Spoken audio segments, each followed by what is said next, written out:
Good day, everyone.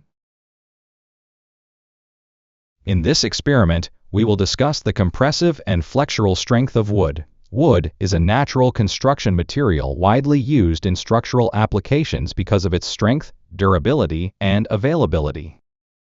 Compressive strength refers to the ability of wood to resist crushing or pressing forces, while flexural strength refers to its ability to resist bending forces. These properties are important in determining whether a type of wood is suitable for structural uses such as beams, columns, flooring, and other load-bearing members.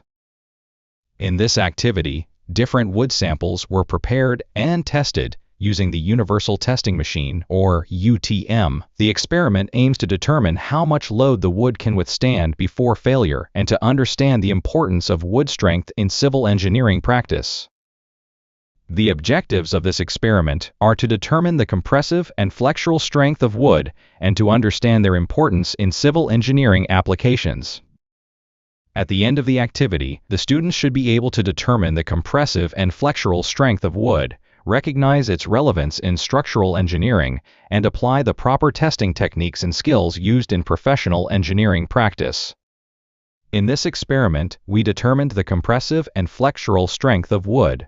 These properties are important because wood is commonly used in construction for beams, columns, flooring, and other structural components. Knowing its strength helps engineers decide whether the material is suitable and safe for a specific application.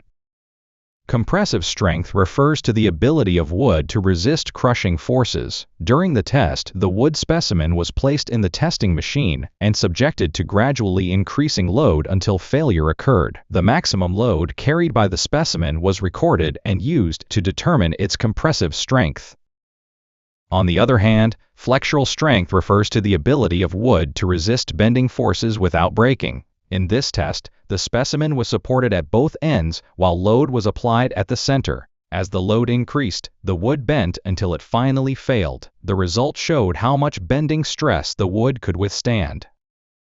The experiment also demonstrated that several factors affect the strength of wood, such as moisture content, grain direction, defects, and type of wood. Wood with fewer defects and proper grain orientation generally has higher strength and better performance. Overall, the activity provided a better understanding of the behavior of wood under different types of loading. It also emphasized the importance of proper material testing in ensuring structural safety and reliability in construction projects. The materials used in this experiment include different kinds of 2-inch by 4-inch by 8-foot wood samples, a cross-cut saw, a universal testing machine or UTM, and a measuring tape or ruler. First, the wood samples were prepared and cut into smaller specimens using a cross-cut saw. Next, with the assistance of the laboratory technicians, the universal testing machine was set for compression and flexural testing.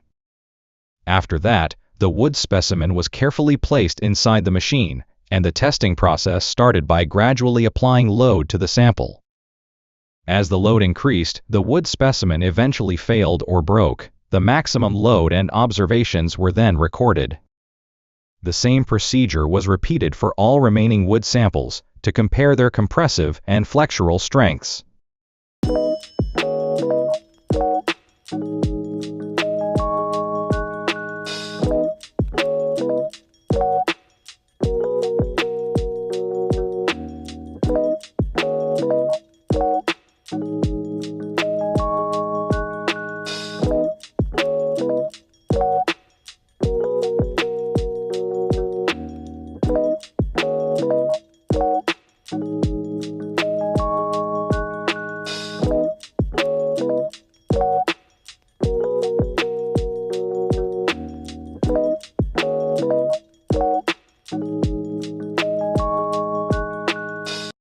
Based on the experiment, the results showed that wood can resist both compression and bending forces depending on its type and condition. The activity also demonstrated the importance of proper material testing in ensuring the safety and reliability of wooden structural components in construction.